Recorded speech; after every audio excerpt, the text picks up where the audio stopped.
Good morning to everybody. It's me, Brother Sir from Tapasvi Classes, Junagadh. How are you, everybody? I hope you all are fit and fine and healthy and also staying at home. Let me insist you all. Do stay at home. Do stay at home. Now, let's begin. Today, we are going to start with the grammar section. And in that grammar section, we have do as directed. And in that do as directed, we have transformation of sentences. There are lots of topics available as far as the transformation of sentences are concerned, right?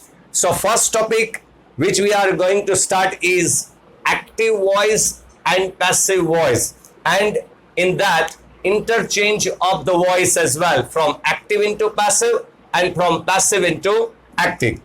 Let me remind you all that this topic is in ninth, it's also in 10th, it's in 11th, and it will be in your 12th as well, right? So I haven't met you yet.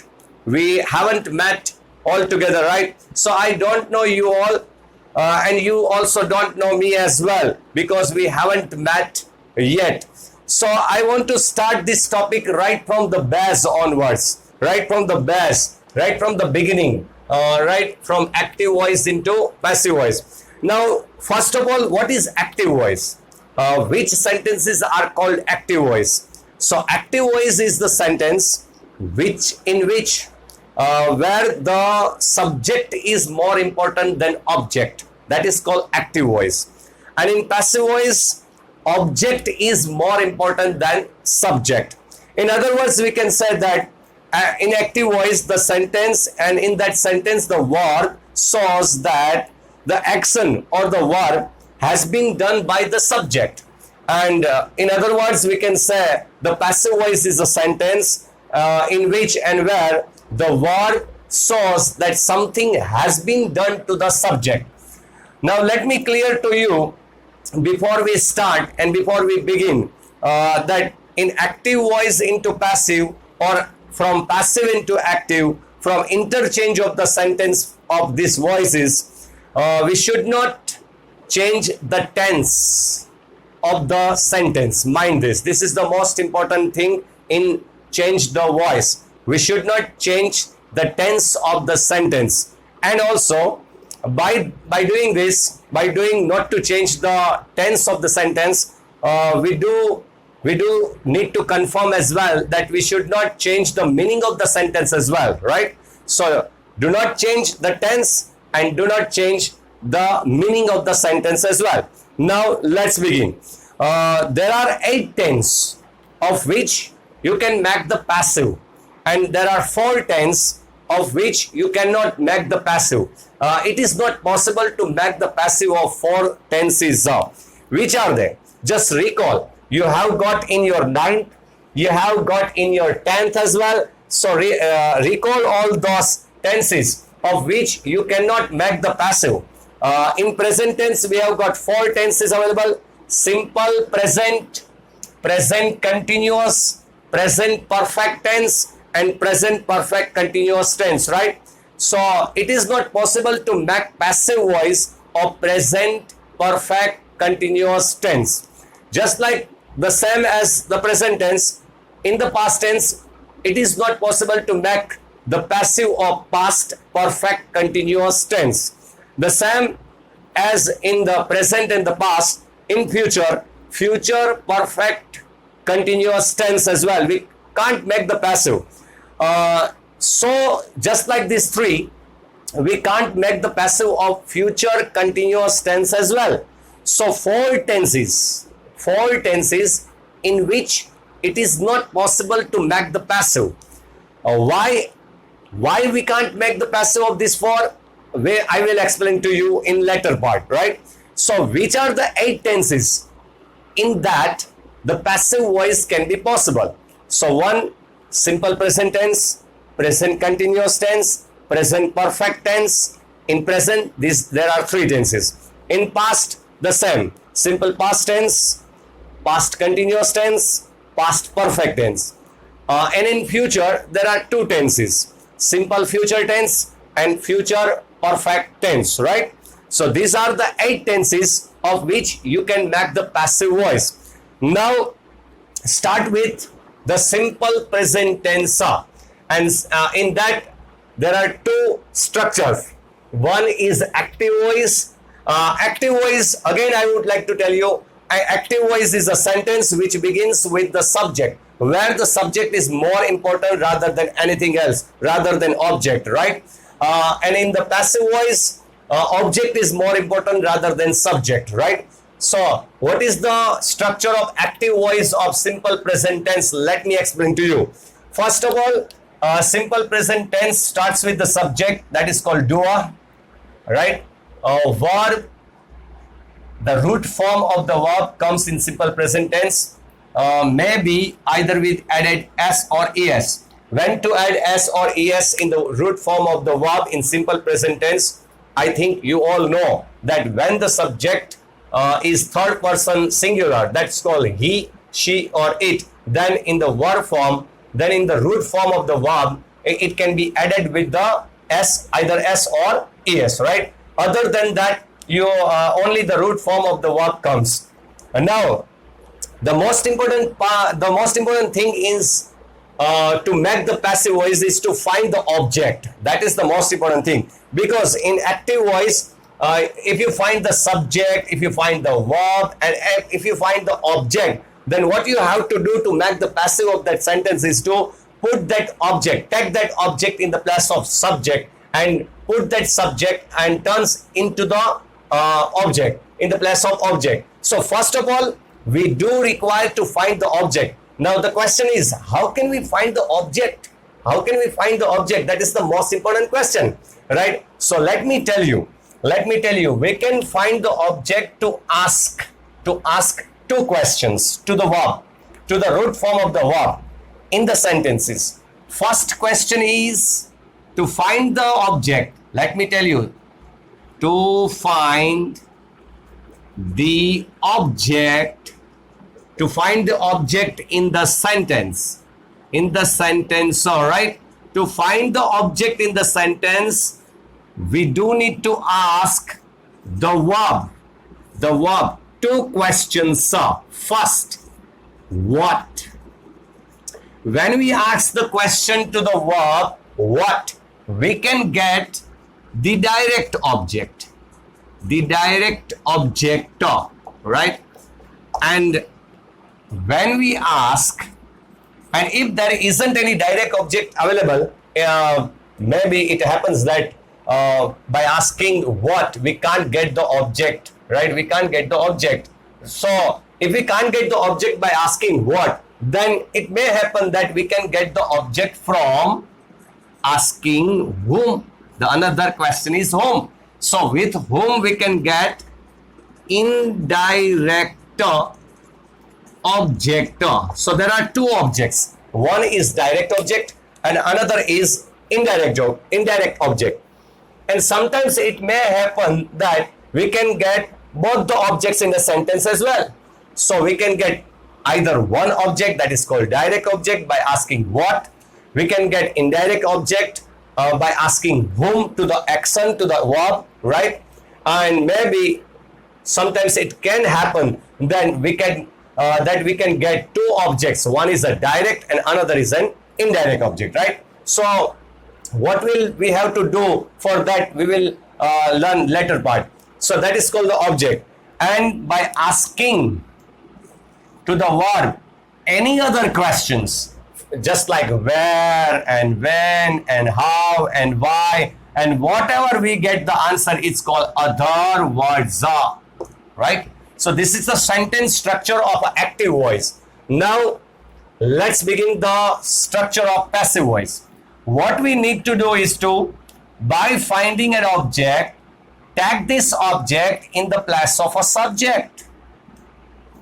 Now by putting that object in the place of subject, we are going to start the passive voice, right? We are going to make the sentence into the passive voice. That's what the meaning.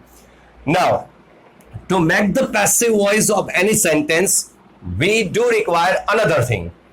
That's called the forms of be. That is the most important thing.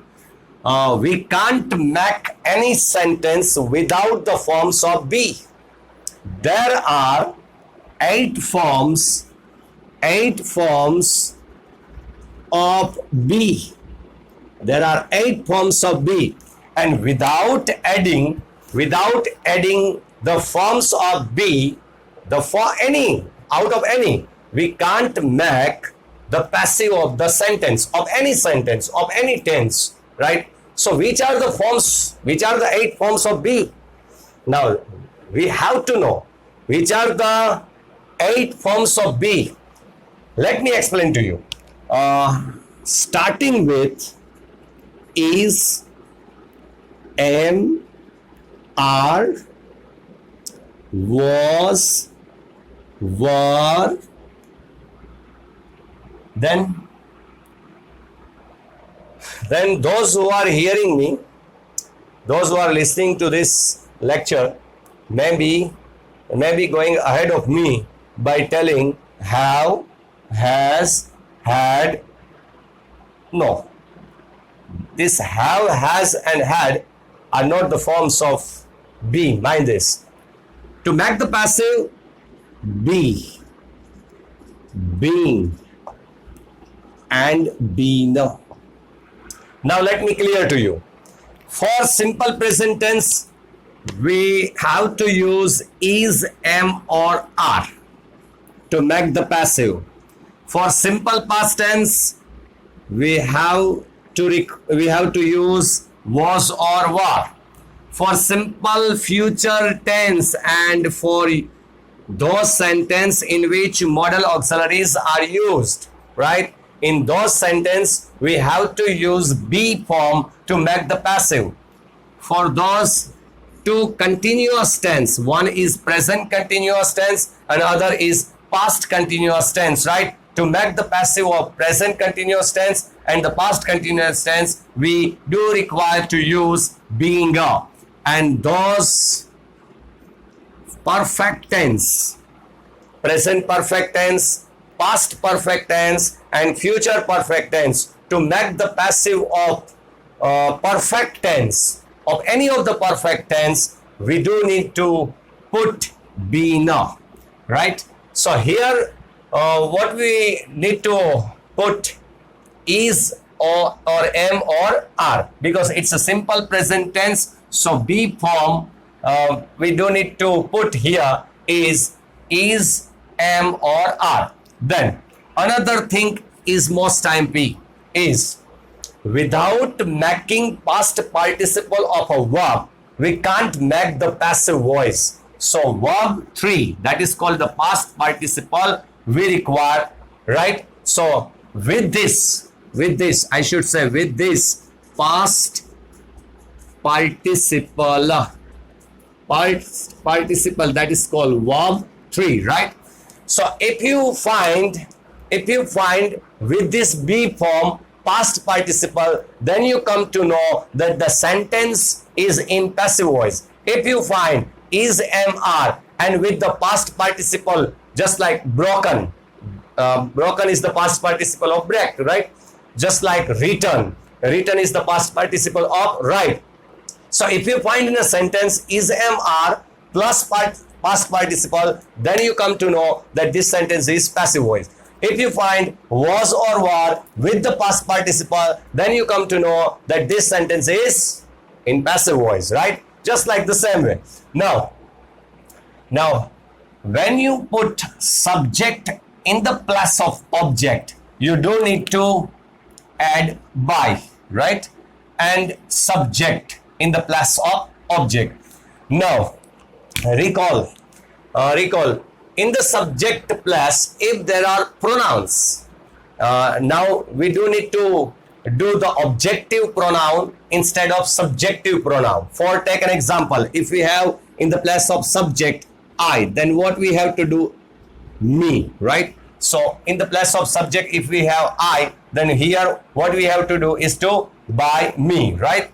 The same way, if we have we, then us, you, then you, he, then him, That is called the subjective form of pronoun, and it's called the objective form of pronoun. She, her, then it, they, them, right? But it can be done only when the pronoun is there in the subject place. Okay, mind that. If there is a noun in the subject place or anything else in the subject place, then we don't have to do this, right? Now let me start the sentences. Okay, so this is the base that I have explained to you. Now let's begin the sentences of simple present tense.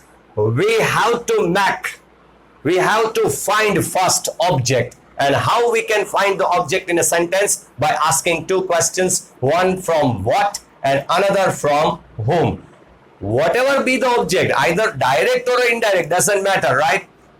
We have to find the object. That is the first thing which we require. Now, first sentence. We hold these meetings in the conference room. Now here the subject is we, verb is hold. Now who is doing the action? Hold, we, right? So doer of that action is present in the place of subject. That's why we can say that this is called the active voice, right? Verb shows that the action is done by that verb, that by subject. Now ask, hold, what hold? Now ask to the verb, what hold? You can get the object. What hold? These meetings are, right? This is called the object, right? And what is this? This is called other words in the conference room. That's called the other words. Now take this object in the place of subject. These meetings are. Now these meetings is plural. So what we need to do is to put either is, am or are, but this is plural. So we should add are as a be form, right? Are. Then what we need to do is to verb 3, yani past participle, right? Now what is the verb 3 of hold?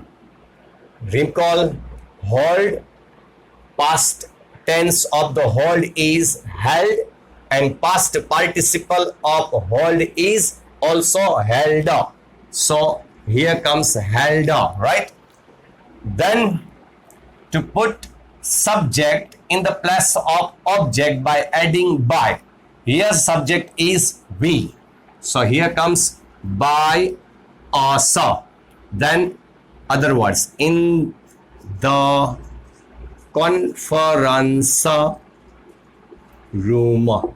This is our first sentence has been completed. Now second sentence. The judge punishes. Now let me clear to you as well that this is called the simple present tense. You do need to recognize that this sentence is an active voice, and also this sentence is of simple present tense as well, right? We are doing the passive of simple present tense. So first you do need to recognize and identify that this is the simple present tense, right? And this is the affirmative sentences of the simple present tense that we are doing. The judge punishes, here s added because in the place of subject we have the judge, right? The third person singular. Now here we have asked what hold, and we get the answer these meetings as the direct object, right? But here if we ask punishes to what punishes, then we can't get the answer. So we have to ask, rather than what, we have to ask whom. Now whom to punish? Whom punishes? Whom?